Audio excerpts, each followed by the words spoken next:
Hey guys, welcome to the first review at UpvoteTech. Today I just got this monitor in the mail. Been waiting for this for about a week now. I got it on Amazon. They had a pretty good deal, about $13.50. Normally it goes for about $1,600, and kind of aware of some issues it's been having with some recalls with Samsung, but obviously they're denying recalls, but it's not available anywhere. I had it on pre-order at B&H, back order, and that was going to be another few weeks. So when I saw the Amazon deal, I couldn't wait any longer, pulled the trigger.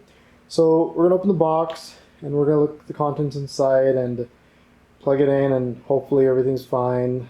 There's no backlight bleeding, or the outside, the seams are good. There's no light leakage. So I'm going to check for that, but I did do Prime, so I can return it if I need to. And that's what I like about Amazon. They don't charge you to return it if there's any issues. Alright, let's get started here. So we're just going to use a knife here. Be careful not to cut the contents inside. These boxes, you always have to be careful.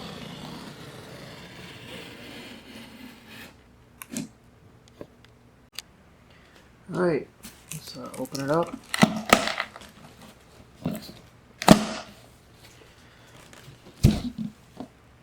Go.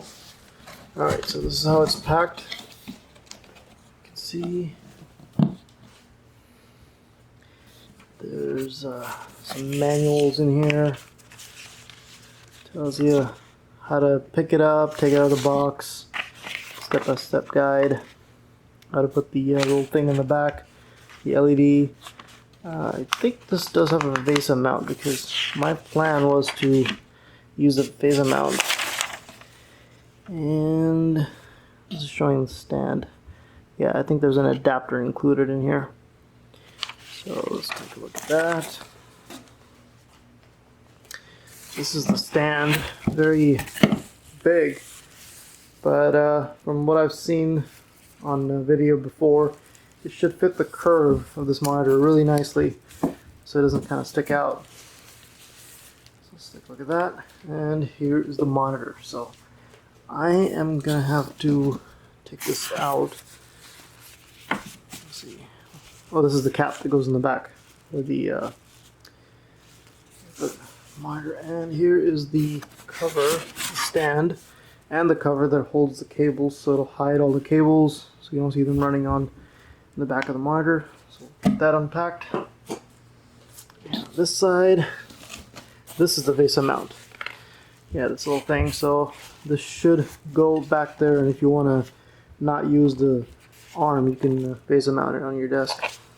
That's what I plan to do. And there's more cables. So you got USB cable, I believe there's a display port, and then you got the power cable. So let me get this monitor out of there, and as you can see, it's pretty big. I'm going to get it out of there myself, and we'll see what it looks like. I just wanted to show you the length of the box all the way across. That's what the monitor is supposed to look like from the back, but obviously this is just an image. So, alright. So I wanted to show you guys real quick before I get into this monitor. This is my monitor that I'm replacing. This is the AOC CU34G2X, which is a 1440, 144 Hertz VA panel. I love this monitor with color calibration. The colors are great. Obviously, it's not for professional photo editing, and I do a little bit of that on my free time. I also, like to play with Blender, and if you saw the intro, kind of just learning Blender right now, watching tutorials and practicing. It's a really fun tool, and it's free, so you can create a lot of cool stuff in it. But this is the size. So this is the Samsung behind this AOC monitor, which is pretty big, and you can see how it's going to add a little bit extra viewing space. Now, I was using 3 monitors set up on a stand, and I had 2 on the side in portrait, and then this one in the middle. But I've had some issues with the refresh rates. I had the other 2 overclocked to 75 Hertz. They're 60 Hertz monitors, Dell IPS displays. really nice monitors. And then this one in the middle for my gaming and everything. And I usually play in windowed mode anyways because I'm usually doing stuff in the background when I'm playing games, and I like to alt tab a lot. So, you know, I have Twitch running on the side, and so I used to put it on the side monitor once in a while, but usually don't do full screen gaming. So with this monitor now, I can only have one monitor, and you run at 120 or 240 refresh rate. You only need one DisplayPort cable, and you can play windowed mode in the middle and put all your productivity stuff on the sides. And I kind of wanted to get away from the triple monitor setup and have fewer video problems. I've had a few refresh rate issues in the past, but that's one of the ideas that I had for getting a bigger monitor. The other one is I was able to snag a 3080 straight from the NVIDIA website a couple days ago. It hasn't even shipped yet. It's done processing. I called them to double check. So when that gets here, it should have enough power to run this monitor at a very decent refresh rate. It's not going to hit 144 in most newer games, AAA games. It should hit a little bit over 100. So I'm hoping for. I was looking at 3090, but the 10% higher justification for this type of monitor doesn't make sense since I'm not going to be going to 4K or 8K. So this is going to be the upgrade for me. So with a monitor this size, I decided I'm going to follow Samsung's guide here on how to even take it out of the box. It's actually involves a few steps. So I plugged in the USB cable, plugged in the DisplayPort cable. It says 8K on it, so I'm pretty sure it's a very high quality cable they provided. I plugged in the power cable on this side. And this is where you have this piece that's supposed to go on here this way, and it hides the connections in the back. And then you install one of the provided accessories over here, and you kind of wrap around the cables like that, and that way you can kind of clean it up in the back, and you're supposed to then put it behind the arm. So let's see how this works out if I can get it without the arm on the VESA mount. Then I would like to go that way, but if they don't have a VESA mount adapter, then I'll have to use the arm. So I'm just going to keep working on this here. Okay, so it does come with a VESA mount adapter. So you take this thing, as you can see, those are the VESA dimension screws right there. It goes in here, like this. You screw this in, and you put the cables around here. There's a little bit of opening. And then once you get this screwed in, then this is where you plug it in into the, or screw it in into the VESA mount. And not too bad, not too hard. Just this is a heavy metal piece right here. Connects to the body in the back. So here's the cables in there. So apparently the cables are hidden by that cover, and they come out of this little lip. So it's a little hard to put in, but you gotta keep them down and push on one side and then push on the other side, and it fits perfectly. Just goes right in, clicks in, and then I can work on the back. So this was important. So you can't just take this and mount it and then decide to put the cables, because it would be hard because you can't see underneath it. So this is why they are telling you literally in step 3, take the covers off, put the cables in, and put this cover on first while it's laying down like this. Alright, so I got the adapter in here. So if you just put 2 screws in like this, I'm keeping them kind of loose because my VESA mount, basically the top 2 holes have opening. So I can carry this, I can put it on there, and then the mount kind of goes into these, and then I can screw in the bottom ones, and then it'll stay, and I can tighten the top ones after that. So I'm going to go ahead and do that now, and hopefully this monitor has no problems, because I'm really worried I have to send it back. I've seen videos online with some issues, so yeah, let's take a look here. Alright, so this is an example where sometimes your plans don't work out the way you want them to. The 3 monitor stand that I used with the AOC monitor, apparently it cannot hold the weight of this monitor. This is really heavy monitor, and I have a 72-inch desk, and this thing takes up almost the entire desk. I mean, it's beautiful, looks beautiful. It's like out of the world, like alien experience with this monitor, but we will have to use the stand, because this thing can hold the weight. And so I unscrewed the 4 screws in here that came in a bag. Those are, if you want to do it this way, you know, put it on a, if you have a strong enough arm that can hold this thing up. Mine, basically, I tried it already. Trust me, it's heavy. I did it myself, and it would keep leaning down, and I didn't want to stay up. And I tried to tighten the arm, but it was already tightened at max. But the weight of this thing is just amazing. So yeah, so I'm gonna put the stand on. So basically, we just take these 4 screws out. I'm going to take this adapter for the VESA mount back off, and I'm just going to use the arm here to hold the monitor. So I'm going to plug in this little tab up top into the little notch behind the monitor, and it comes with screws, and I'm just going to go ahead and screw them in and use the stand instead, because this is actually designed to hold the weight, and I think it'll look good. I was just trying to get as much space on my desk as possible, but this thing is really heavy. And I did carry it to the other room, my office, and tried it, and yeah, I don't know how I did that, but I carried it all the way back, put it back in the box so I can put the arm back on it.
So guys, I've got the monitor set up here. This thing is amazing. It is huge.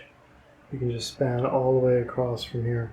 And it's working 4x4x4 chroma sampling. So on the video here, it doesn't show, but on the screen it's crystal clear. I can read the last line as well.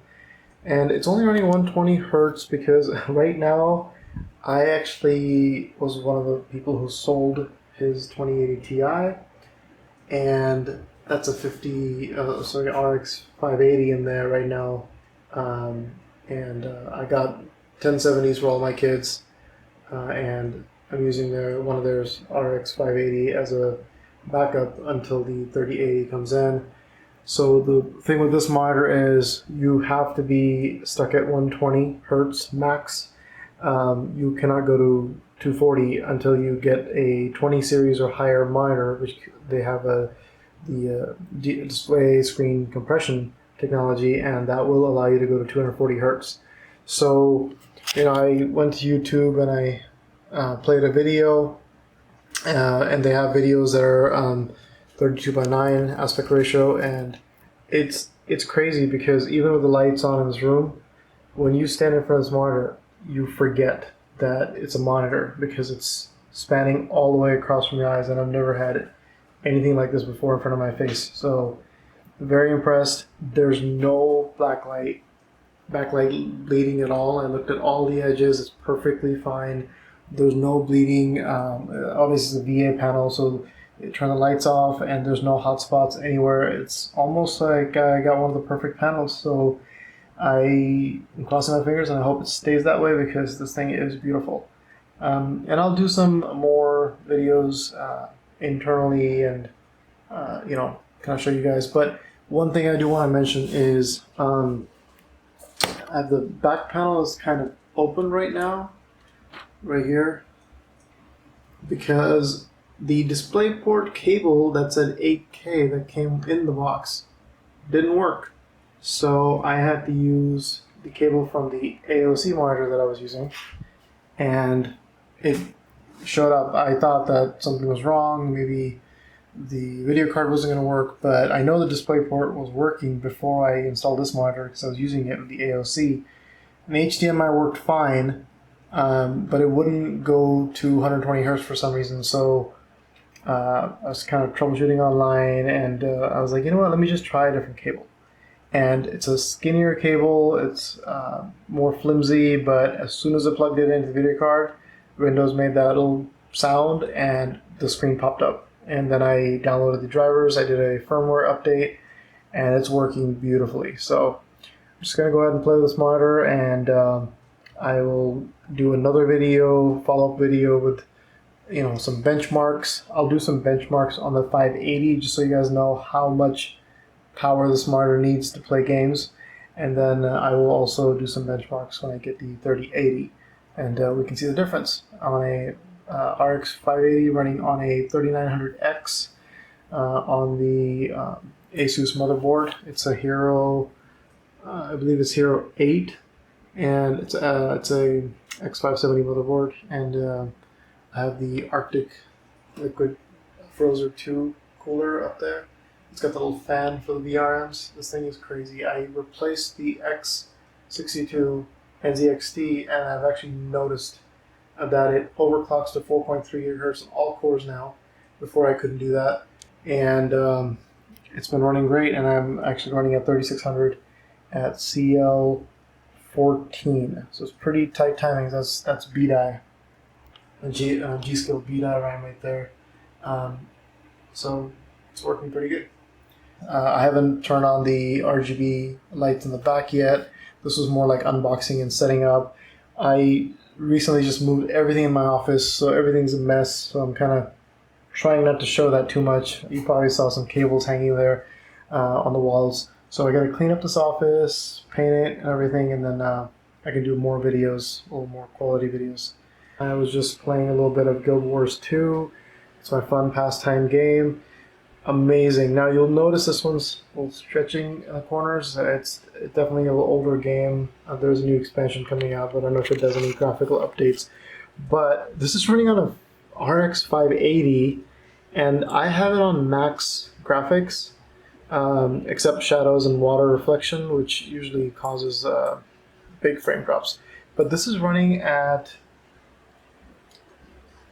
35 frames per second, and this is on a RX 580 at 5,000 plus times 1,440 pixels. That's pretty impressive.